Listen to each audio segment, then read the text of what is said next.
지난번에 말씀을 드렸지만 오늘부터는 이제 예수님의 비유로 들어가서 그 비유의 말씀들을 이제 쭉 우리가 한동안 볼까 합니다. 지난주까지는 거짓 신앙에 대해서 말씀을 드렸는데 왜 이렇게 거짓 신앙을 우리가 오랫동안 말씀을 드렸냐면은 그 거짓처럼 안 해야 내가 바른 자리에 있다라는 것입니다. 그래서 내가 항상 거짓 것들의 모양이 나타나는 것이 없는 건가?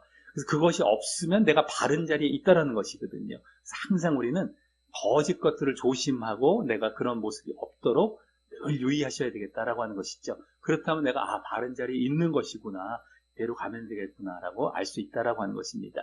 자, 오늘부터는 예수님의 비유이기 때문에 사복음서, 마태, 마가, 누가, 요한, 사복음서에서 나오는 이제 예수님의 비유들을 쭉 보도록 하겠고요. 이제 누가복음에 특별히 이제 많이 또 나오기도 하는데, 어쨌든 마태복음부터 이제 쭉 보도록 하겠습니다. 그래서 이 비유의 말씀들을 보려고 하는 것은 다른 여러 이제 말씀들이 있지만, 우리 어르신들께 조금이라도 더 친근하게 다가올 수 있는 것이 비유이기 때문입니다. 그런데 그렇다고 해서 이 비유가 너무 또 우리가 쉽게 생각할 부분은 아닙니다. 다 영적인 진리가 담겨있는 예수님의 비유이고요. 그래서 듣기는 들어도 듣지 못하고 보기는 보아도 보지 못한다 라고 말씀을 해주셨을 정도로 이 비유로 말씀하신 이유가 우리가 바른 신앙 안에 있어야 이것이 들린다라고 하는 것입니다.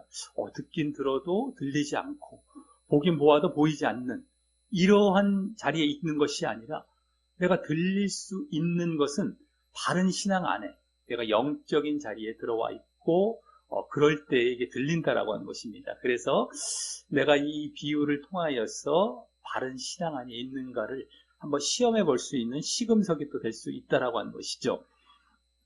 그리고 영적인 부익부 빈익빈을 가져올 수 있습니다. 내가 이제 바른 신앙 안에 있으면 계속해서 더 바른 신앙으로 들어가는 데다가 더 신앙이 성장하고 견고해지게 되는 것이죠. 이 영적인 것, 육적인 것이 비슷합니다.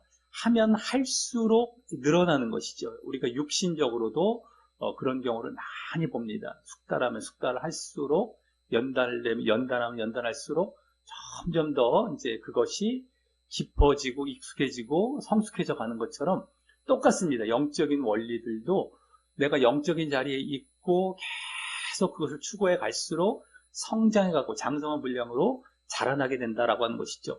그렇기 때문에 그 자리에서 벗어나지 않도록 항상 조심하셔야 됩니다. 하지만 영적인 자리에서 벗어나도록, 그래서 육적인 것, 세상적인 것에 자꾸 마음을 빼앗기게 하도록 마귀가 작용을 합니다. 여러 방면으로. 특별히 이제 옆에 신자들도 조심하셔야 됩니다. 믿는 사람들이 오히려 그 역할들을 할 수가 있거든요. 잘못된 믿음 안에서 괜찮아 하면서 그 자리로, 그 잘못된 자리로 우리를 이끌어갈 수도 있습니다. 내가 잠깐 잘못된 모습이 있으면 저 사람도 신자인데 괜찮겠지 하면서 저 잘못된 모습을 쫓아가 버립니다. 그러면서 육적인 그런 신앙에 들어갈 수 있기 때문에 영적인 부익부, 빈익빈, 이게 항상 작용이 된다.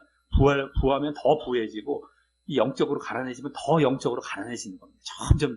그래서 우리는 항상 영적인 부익부 자리에 계속해서 영적으로 계속 성장하고 부한 자리에 늘 있고 날마다 성장해 가시기를 바라겠습니다. 그럼 이제 오늘 첫 번째로 볼 비유의 말씀은 아주 유명하고 잘 알고 계실 비유가 되겠는데요. 바로 소금과 빛의 비유입니다. 소금과 빛. 우리가 흔히 알기로는 빛과 소금이라고 이제 많이 알고 있는데, 정확히 성경의 이제 순서대로 말씀을 드리자면 소금과 빛입니다. 그 순서도 사실 또 중요하기도 합니다. 오늘 말씀 가운데 이제 보게 될 텐데, 빛과 소금이라는 순서보다도 소금과 빛, 이것이 더 맞는 순서고 더 중요하다라고 하는 것이죠. 그래서 이 소금과 빛의 비유가 어디 나오냐면은 예수님 이제 복음서 중에서 마태복음이 제일 앞에 나오고 그 앞부분은 3장, 4장까지는 예수님께서 뭐 세례받고 뭐 이렇게 마귀에게 시험도 받고 공생애로 막 들어가시는 이런 말씀들이 나오다가 마태복음 5장에 딱 들어가면은 산상수훈이라는 이제 산상에서 산 위에서 교훈을 베푸셨다. 이래서 가르침을 주셨다라는 것이죠. 산 위에서 가르침을 베푸셨는데 거기에 나온 말씀들, 5장부터 7장에 나온 말씀들이 아주 예수님의 가르침의 가장 에키스고 핵심으로 이제 우리에게 알려져 있는 그 말씀들이 나오게 됩니다. 그러면서 시작하시는 말씀은 들어보셨겠지만 팔복이라는 것이 나옵니다. 팔복. 그리고 그 팔복 다음에 나오는 것이 바로 이 소금과 빛의 비유이다라고 하는 것이죠. 그럼 팔복은 무엇을 말을 할까요? 8가지 팔복. 그러니까 8가지 복을 말씀하셨는데 심령이 가난한 자는 복이 있나니, 애통하는 자는 복이 있나니, 온유한 자 복이 있나니, 의에 줄이고 목마른 자 복이 있나니, 그리고 긍휼히 여기는 자 복이 있다, 마음이 청결한 자 복이 있다, 화평케 하는 자 복이 있다, 의를 위하여 핍박받는 자는 복이 있다. 이렇게 복이 있다, 복이 있다가 8가지가 나오는데 그 앞에 어떠한 자가 쫙 복이 있다라는 게 나오죠. 그 뒤에는 복이 있나니 하면서 어떤 복을 말씀하시냐면 다 천국 들어가시는 복을 말씀하신 겁니다. 그러니까 이래야만 천국 들어간다. 팔복이 8가지의 천국 들어가는 그 모습들. 그러니까 심령이 가난한 것부터 쭉 의에 줄이고 목마르고 막 의를 위해 핍박받는 자리까지 나아가는 이 모습을 말씀해 주셨는데, 그러한 우리가 신자가 그렇게 되어야 된다라는 말씀을 하신 다음에 이 소금과 빛의 비유로 들어가신 것입니다. 그렇기 때문에 우리가 정말 바른 신자라면 이러한 모습이 나타나야 된다라는 그 말씀으로, 비유로 소금과 빛의 비유를 해주신 것입니다. 그래서 너희가 소금과 빛이 되어라 라는 이러한 차원의 말씀이 아니라 너희는 소금이다, 너희는 빛이다. 그러면 이렇게 정말 소금으로서 이러이러한 모습, 빛으로서 이러이러한 모습이 나타나야 된다라고 이제 이 팔복에 연계해서 팔복이 이러이러한 사람의 됨됨이가 되어라라는 말씀이었거든요. 그러니까 그런 됨됨이 신자가 되었다면 이러이러한 소금과 빛의 모습이 나타나야 된다라는 비유로 말씀해 주신 것이 되겠다라고 하는 것입니다. 그래서 이제 1번 말씀부터 보시면 먼저 소금에 대해서 말씀하십니다. 빛이 아니라 이제 소금이 먼저 나오는데요. 너희는 이제 세상의 소금이다라고 말씀해 주십니다. 우리 1번 말씀 한번 읽어보겠습니다. 예, 시작. 너희는 세상의 소금이니 소금이 만일 그 맛을 잃으면 무엇으로 짜게 하리요? 후에는 아무 쓸데없어 다만 밖에 버려져 사람에게 밟힐 뿐이니라. 아멘. 예, 세상의 소금이다 라고 1번부터 나왔고요. 오늘 말씀은 이 1번 말씀 마태복음 5장 13절부터 해서 이제 3번 말씀에 이제 그 다음 말씀 14, 15절이 나옵니다. 5장 14, 15절. 그리고 맨 뒤에 7번 말씀에 15절 다음에 16절이죠. 그렇게 1번, 3번, 7번으로 이루어진 말씀입니다. 원래가 이제 마태복음에 그 중간중간에 이제 들어간 말씀들은 참고되는 말씀을 이제 집어넣은 것이기 때문에 1번, 3번, 7번이 원래 오늘 말씀이라고 생각을 하시면서 이제 함께 보시면 되겠습니다. 자, 그래서 여기 소금이긴 소금인데 세상의 소금이다라고 말씀하셨습니다. 이 세상이 과연 어떻길래 이 말씀을 하셨을까? 바로 세상이 바르지 못했기 때문입니다. 타락했고 부패했기 때문에 그 부패한 가운데에 너희는 다르다, 소금이다. 이러한 차원으로 말씀하신 것이 세상의 소금이다라고 말씀하신 것이 되겠다라고 하는 겁니다. 그러면 소금이 과연 어떤 존재이길래 이렇게 소금으로 말씀을 하셨을까? 거기 보시면 소금이 만일 그 맛을 잃으면 무엇으로 짜게 하리요. 그래서 중요한 것은 맛도 맛이지만 짜게 하는 맛, 짜게 하는 것이 이제 결국 궁극적인 것이죠. 그래서 이 짜다라는 것, 그것은 우리가 처음에 여기 맛과 관련해서 음식의 간을 맞춰주는 데만 우리가 사용될 것처럼 보여질 수 있지만 짜다는 것의 궁극적인 목적이 있기 때문에 그 짠 성질로 다른 기능들을 할 수가 있는 것이 바로 소금입니다.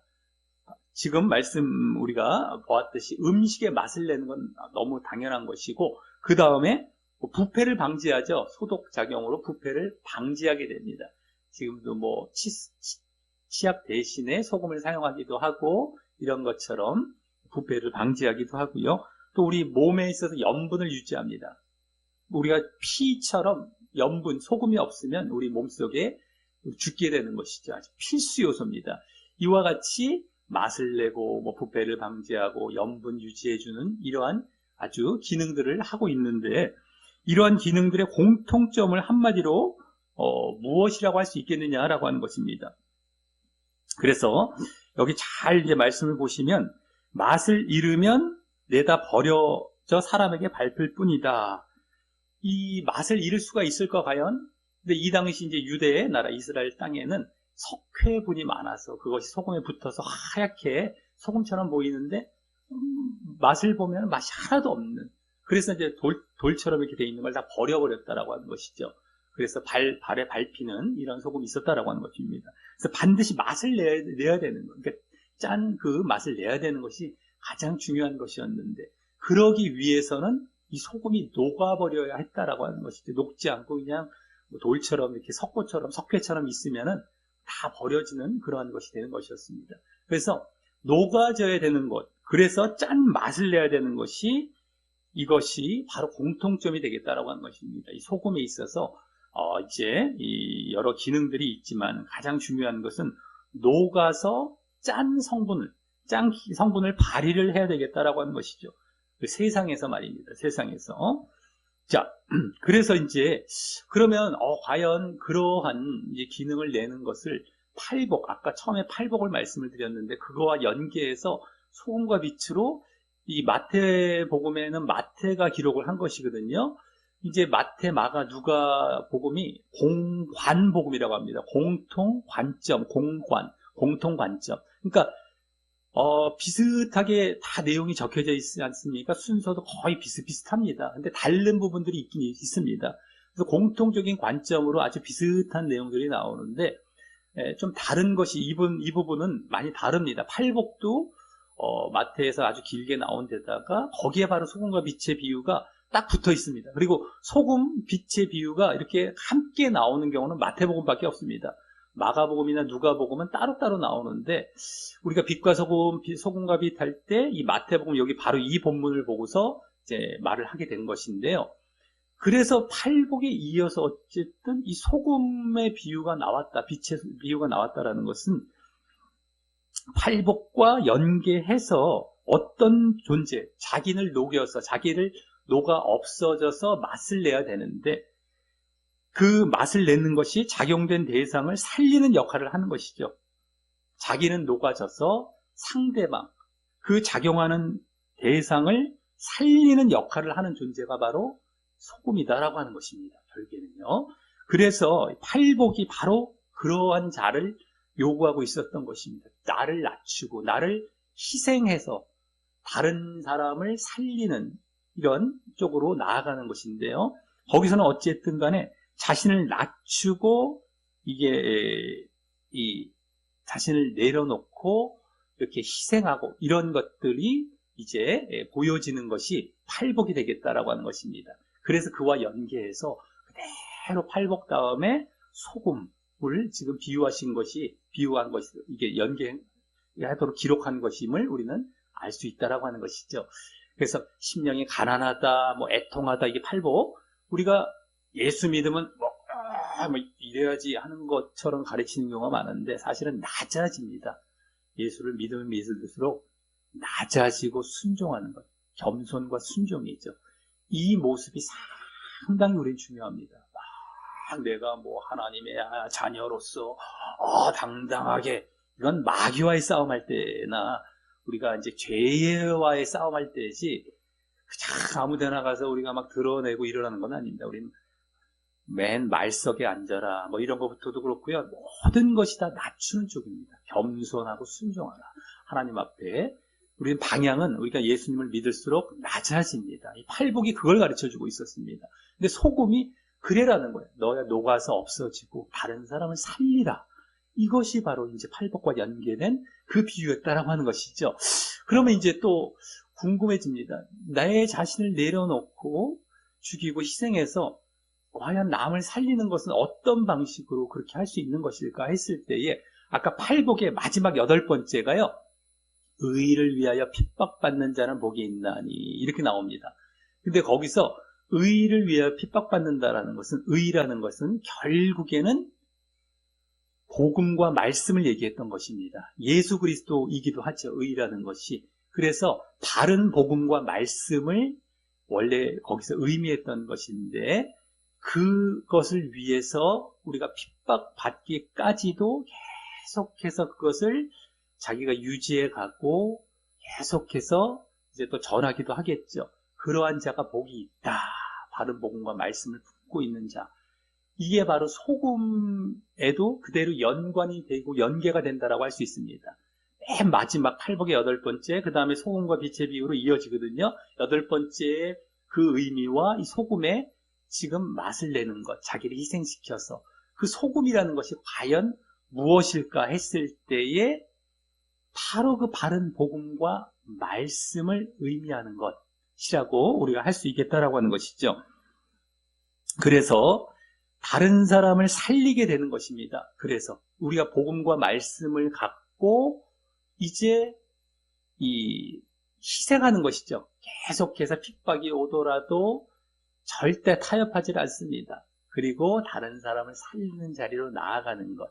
이것이 바로 소금의 모습으로 지금 비유하신 것이다라는 것을 우리는 이제 유추하고 이제 알아내게 된다라고 하는 것이죠. 팔복과 연계해 봤을 때.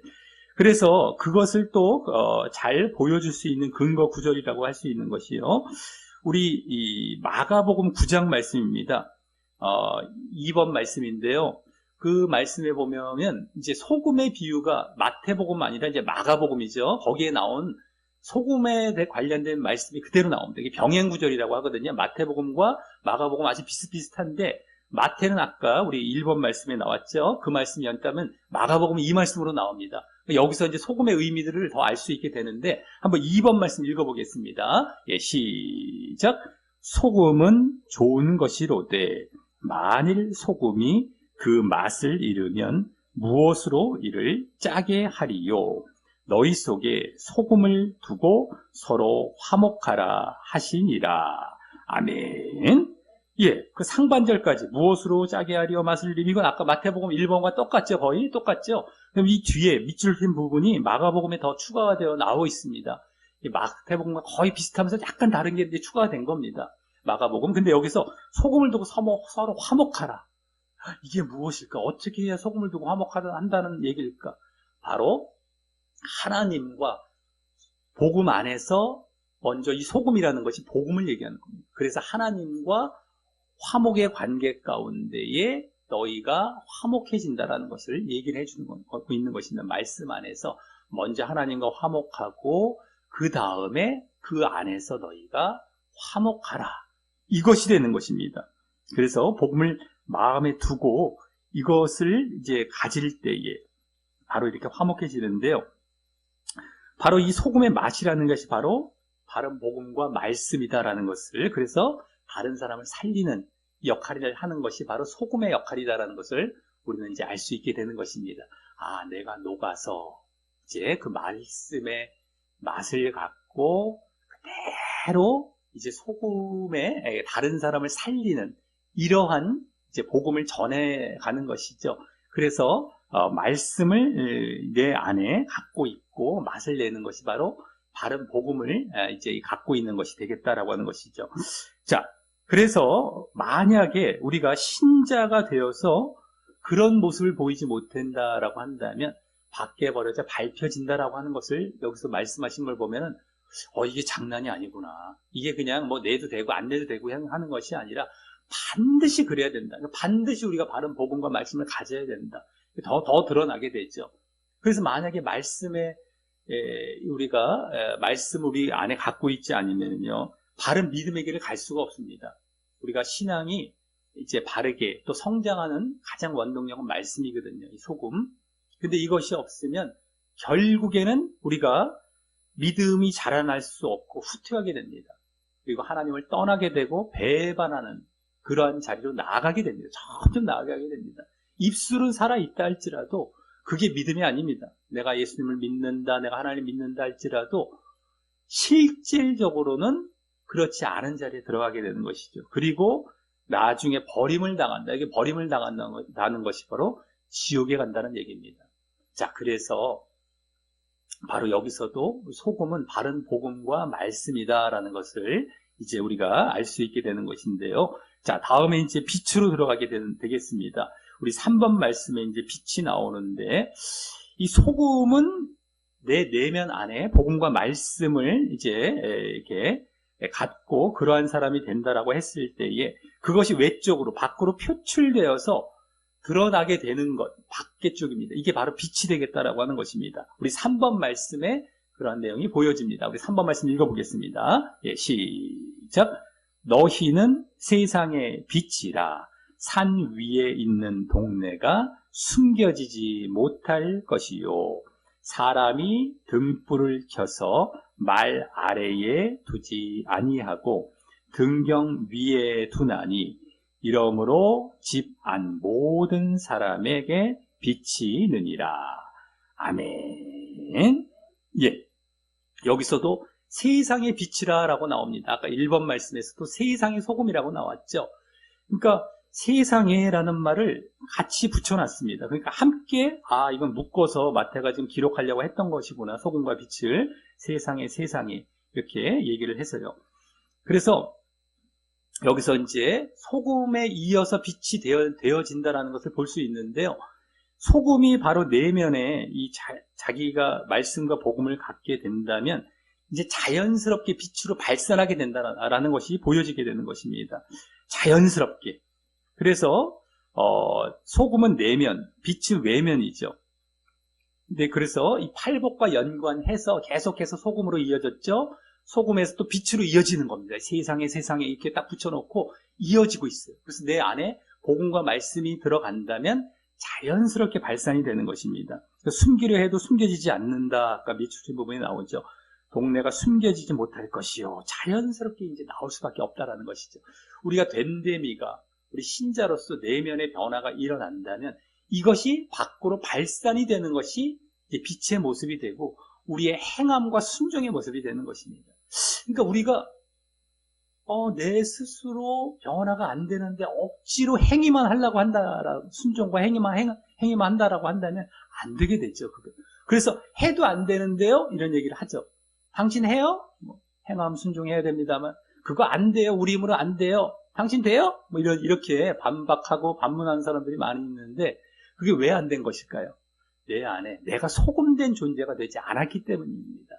그러니까 내가 소금의 말씀과 복음에 이제 그것을 내 안에 갖고 우리가 이 믿음의 단계 쭉 말씀을 드렸었는데요. 그랬을 때 우리가 거듭남의 자리로 또 들어가게 되는 것입니다. 영적인 자리로 들어가게 되죠. 그래서 이제 발산이 되는 것이 바로 행함의 모습이 되겠습니다. 거듭남은 그 자체의 의미가 있는 것이 아니라 맨 마지막 행함으로 나아가야 된다. 그리고 자연스럽게 나아가게 되는 것입니다. 거듭났을 때. 그러니까 내가 말씀과 복음을 자꾸 가까이 하지 아니하고 잘 모르고 그것으로 내면에 이게 채워지지 않은 상태에서 그냥 하려고 그러니까 안 되는 것이죠. 근데 우리가 나중에 또 말씀드릴 기회가 있겠지만 말씀과 기도를 통해서 내가 이제 십자가에 못 박는 자리로 나아가게 됩니다. 우리가 거듭나기 위해서는 늘 십자가를 말씀드리지 않았습니까? 육을 십자가에 못 박고 죄를 십자가에 못 박아야 된다. 그래서 우리가 이제는 거룩하고 영된 자리, 죄와 의의 반대죠. 거룩의 자리와 영, 죄와 육의 반대가 거룩과 영입니다. 그러면 거룩과 영된 자리에 들어갔으면 거룩의 영이 오십니다. 거룩의 영이 누구시죠? 성령, 거룩할 성, 영자, 거룩한 영, 거룩의 영. 우리가 거룩의 자리, 영된 자리에 들어갔을 때 거룩의 영이 오십니다. 하나님의 영, 성령이 오십니다. 내가 십자가에 못 박는 것이 그렇게 중요한 겁니다. 내가 죄를 십자가에 못 박아서 거룩의 자리로, 육을 십자가에 못 박아서 의의 영의 자리로, 그렇죠? 거룩과 영의 자리로 십자가에 못 박아갖고 죄와 육을요, 거룩과 영의 자리로 갈 때 거룩의 영, 성령께서 오십니다. 그게 거듭난 모습입니다. 내가 다시 태어난 모습이죠. 이랬을 때에 내 안에 행함이 이제 이루어지게 되는 자리에 들어가게 되는 겁니다. 그래서 말씀에서부터 시작을 해서 십자가, 그죠? 말씀, 기도, 십자가, 그래서 거룩과 영의 자리. 이 성령이 오십니다. 그러니까 내가 그 자리로 거듭나야 되는데 이 거듭나고 성령을 받는 것도 말씀들을 잘 얘기를 안 해줍니다. 성령 받아야 해라는 얘기는 하는데 어떻게 성령을 받아야 되는지 보통은 어떻게 끝나냐면 하나님께서 주셔야 된대요. 누구에게는 주시고 누구에게는 안 주신다는 결론이 나는데 또 예정론으로 또 돌아갑니다. 그럼 누구에게 주십니까? 하면 창세전 예정된 사람 아니면 내가 사랑하는 사람 뭐 이런 쪽으로 결국엔 돌아가게 돼요. 그게 아니라 십자가의 못을 박아야 되는 겁니다. 내가 하는 거예요. 결국에는요. 뭐 어떻게 해야 또 십자가의 못을 박겠느냐? 말씀입니다. 말씀을 늘 기도와 함께 병행해 나아가야 됩니다. 그래서 우리가 이제 이 실버 예배 때도 예배는 드리죠. 예배도 그 역할을 해주고 있습니다. 말씀 기도. 그리고 평상시에 늘 말씀 기도를 해야 된다라고 말씀을 드리는 것이 바로 그것입니다. 그것이 늘 병행될 때에 내가 십자가에 못 박는 그 모습을 늘 보여 나아가고요. 그랬을 때 거룩과 영된 자리에 늘 있게 되고 거듭난 자리죠. 그래서 하나님의 영은 늘 도우시고 또 나도 해 나아가고 그러면서 행함이 이루어집니다. 근데 이 행함의 모습이 오늘 빛의 모습으로 나온 거, 빛의 모습으로 이제 말씀되고 있고요. 소금, 이게 바로 말씀, 첫 단계죠. 이게 소금의 모습으로 오늘 말씀되고 있는 것이다라고 보시면 되겠습니다. 자, 그래서 이제 여기 보면은요, 자연스럽게 드러나는데, 어디에 빛을 비추게 된다 했을 때에, 아까 세상의 빛이라라고 여기 나오고 있습니다. 세상. 그래서 아까 세상의 소금도 세상이 타락하기 때문에 그곳에서 내가 세상에서 너희는 분별된 자다, 다른 자다. 이제 말씀을 갖고 정말 이렇게 거듭난 자리로 나아가고 변화된 자리로 나아가는 이러한 자리가 되어야 된다라고 말씀하셨던 것처럼 여기서도 타락한 세상, 어두운 세상이죠. 세상에 그 가운데 이제 빛을 비추게 된다라고 하는 것입니다. 자연적으로 빛이 발산이 되는 것이죠. 그래서 똑같습니다. 바르지 못하고 타락한 세상에서 내가 소금이 되어지고 그것이 또 발산이 돼서 빛을 비추게 되어지는 이러한 세상과는 또 다른 모습으로서의 이러한 모습을 여기서 말씀해주고 계신다라고 하는 것이죠. 자, 4번 말씀에 보면은 이제 그 빛이 이제 비추어지는 것에 대해서 바로 이제 예수님께서 바로 그 빛이셨다라는 것을 보여주는 말씀이 나옵니다. 한번 우리 4번 말씀 읽어보겠습니다. 예, 시작. 스불론 땅과 납달리 땅과 요단강 저편 해변 길과 이방의 갈릴리여 흑암에 앉은 백성이 큰 빛을 보았고 사망의 땅과 그늘에 앉은 자들에게 빛이 빛이었도다 하였느니라. 아멘. 예. 이방의 갈릴리라고 나오는데 갈릴리 땅, 갈릴리 호수, 예수님께서 태어나신 나사렛이라는 동네가 있는 쪽입니다. 어쨌든 거기서 사역을 주로 많이 하셨거든요. 예루살렘보다도 갈릴리 저 위에 지방에 사역을 많이 하셨던 건데 나사렛 예수라는 말씀을 들을 정도로 거기 지역에 흑암에 앉은 백성이 큰 빛을 보았다. 예수님께서 그쪽에 사역을 하셨고 주로 계셨기 때문에 막 빛이 비춰졌다는 겁니다. 사망의 땅 그늘에 앉은 이 흑암 빛이 비춰졌다. 이게 또 나오죠. 그래서 예수님께서 이렇게 빛으로 오셨다라는 것. 물론 요한복음 1장 맨 앞부분에 나오긴 했지만요. 이런데 또 보여지고 있습니다. 그리고 그 빛을 우리가 이제 받았다라고 한다면 우리도 자연스럽게 빛을 비추는 이러한 모습이 되어지죠. 그러니까 말씀 자체가 무엇이죠? 예수 그리스도입니다. 사실은 우리가 소금의 말씀을 갖고 있다면 그것이 자연스럽게 발산이 되는 것입니다. 예수님이 말씀이기 때문에 그것이 우리에게 이제 비추어지는 것이죠. 말씀을 통해서 우리에게 들어와서 비추어지는 것. 그래서 예수님을 우리가 비추게 되고 전하게 되는 이러한 모습이 되겠다라고 하는 것입니다. 우리가 올바른 행실, 착한 행실로 하나님의 말씀, 예수님의 말씀대로 내가 행하는 모습을 통하여서 빛이 비춰지는 것이죠. 그래서 예수님을 드러내게 되는 이러한 자리로 나아가는 것을 이제 말씀해주고 있다라고 하는 것입니다. 그리고 이렇게 말씀을 듣고 순종해야 되는 것, 이 빛이라는 존재가 말씀을 듣고 순종해야 되는 존재라는 것을 보여주는 말씀이 이제 5번 말씀이 되겠습니다. 빛이라는 것은 바로 행함, 순종, 이제 이러한 모습을 이제 나타낸다라는 것이 마가복음 4장, 우리 5번 말씀에 이제 나오게 되는데요. 어디에 나오냐면은 마가복음에서는 이제 이 등불, 이게 빛에 대한 말씀이 여기에 나옵니다. 어떤 데 나오냐면 좋은 네 가지 밭에, 네 가지 땅에 뿌려진 씨의 비유가 있거든요. 우리 여기 이제 옆에도 액자에 걸어놨는데요.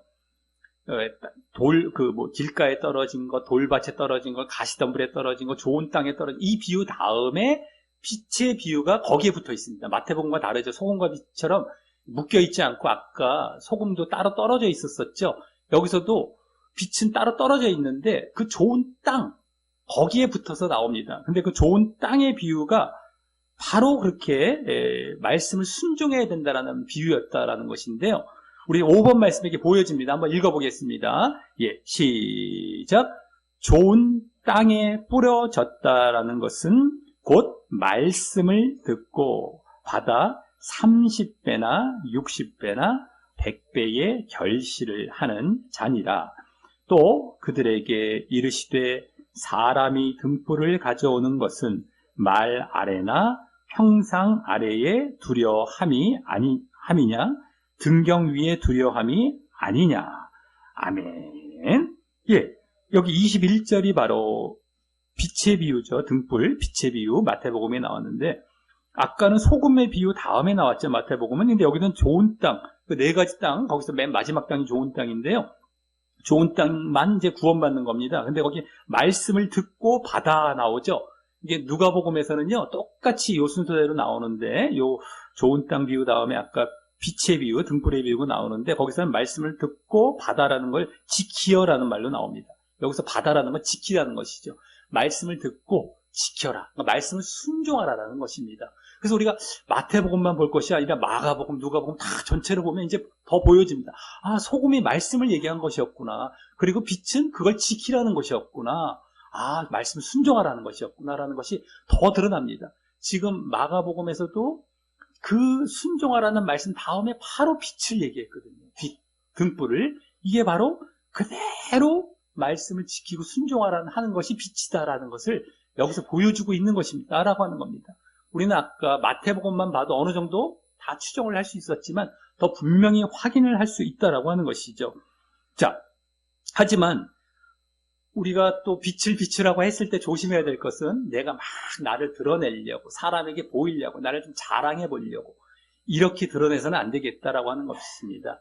자연스럽게 내 내면이 변화가 되었기 때문에 거기서 발산이 빛이 되어지는 것이지, 내가 억지로 속은 변화되지 않은 상태로 남에게 자랑하려고 드러내는 것은 예수님께서 금하셨습니다. 절대 그렇게 하지 말라. 그게 6번 말씀에 나옵니다. 우리가 조심해야 될 부분으로 한번 6번 말씀을 읽어보겠습니다. 예, 시작.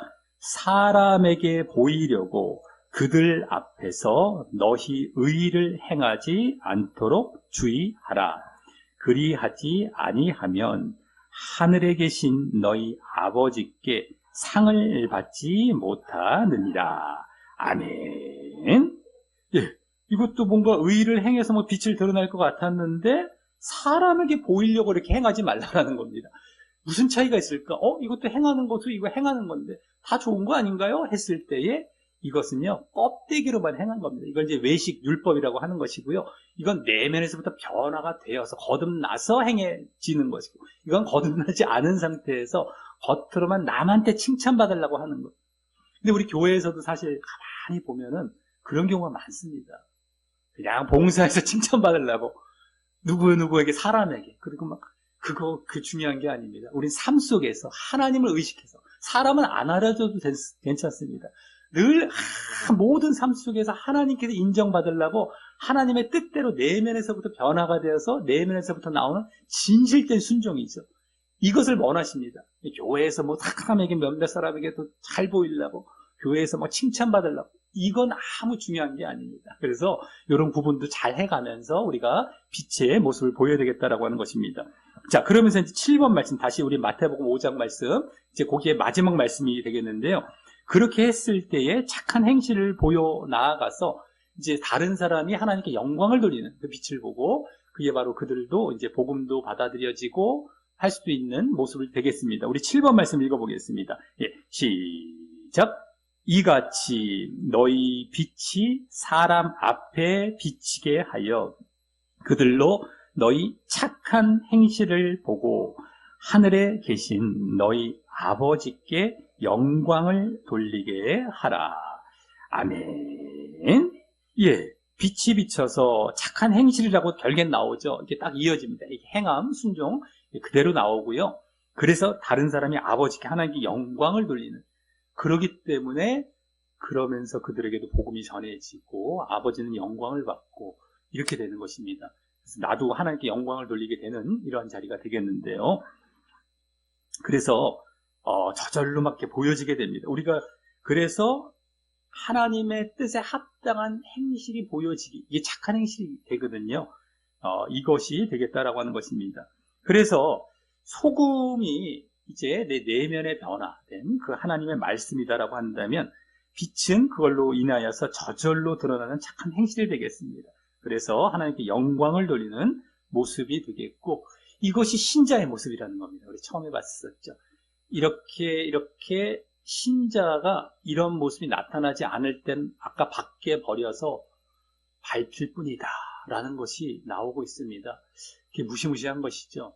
이러한 모습이 반드시 되어야 된다는 것입니다. 그렇기 때문에 다시금 내가 어떤 됨됨이의 모습, 정말 신자로서의 탈복부터 이어지는 이러한 모습이 나에게 과연 있는가를 다시 한번 살펴보시면서요. 그것이 부족할 때는 내가 정말 더욱 말씀을 가까이 하고 정말 기도도 가까이 하면서 늘 십자가의 길을 걸어가야 되겠다라고 하는 것입니다. 그래서 신자된 모습이 되어졌을 때에 거룩의 영, 이제 성령도 받아가며 행실이 나타나게 되게 됩니다. 그래서 빛이 발산이 되게 되고요.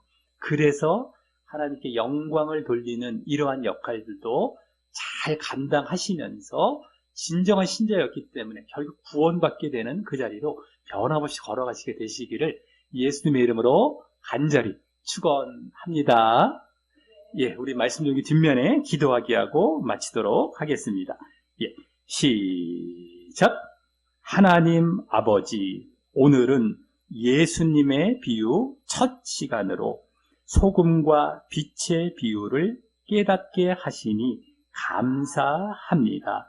소금은 탈복과 연계하여 자신을 녹이고 낮추며 남을 살리는 존재로서 자신의 내면이 바른 말씀과 복음 안에 있는 존재를 의미했고, 빛은 예수 그리스도이자 진리되는 그 말씀과 복음을 순종하고 실천하는 착한 행실을 통해 외부에 그리스도와 진리를 비추고 드러내는 존재를 의미했음을 알았습니다.